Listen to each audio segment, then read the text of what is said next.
And put into the meaning of life. What is the meaning of life if you're... What's the meaning of life on an evolutionary worldview? One thing to say is that the universe doesn't owe us any meaning.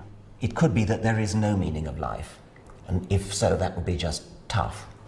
I don't think that, because I think that we can all make whatever meaning we choose to make, and each of you will have plenty of meanings in your own life. You'll be enthusiastic about some things, maybe some sport you play, maybe some books you read, maybe your love life, maybe your family life, maybe some of you love nature, some of you love music. These are all individual meanings that you can give to your life. That doesn't mean that life itself has one special meaning. It doesn't mean that we are here for any particular purpose, any more than mountains are here for a purpose or rocks are here for a purpose. Rocks are just here.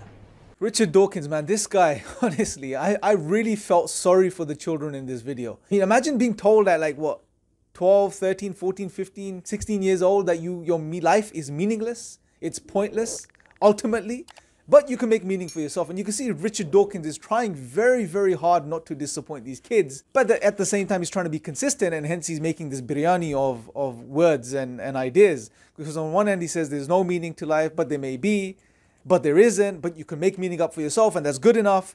And you can see what he's doing there. And this brings me on to the point of this video.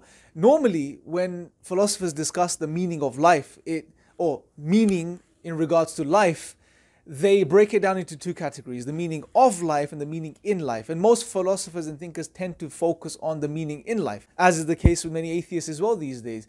And Richarda Dawkins in this case, which is, what is the meaning in life? And that's an easier question to deal with. So it's not surprising that they don't really tackle or deal with the question of the meaning of life, because look, let's face it, in the absence of God, when you remove God, that question is redundant. It has no answers. Unless, obviously, you try to suggest that there is something out there which somehow injects teleology into this world and the lives of human beings, but I don't know how that would work. From a naturalistic, materialistic perspective, there is no meaning of life.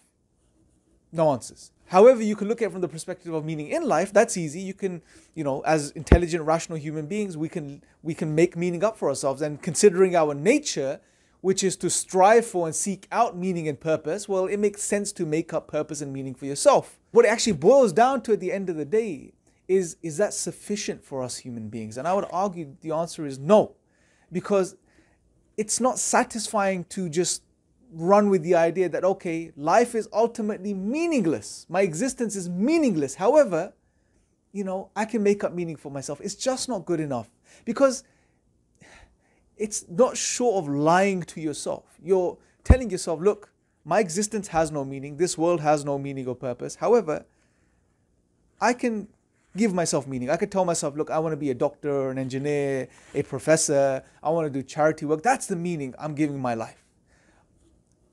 It may work for some for a while, but for others it may not work at all.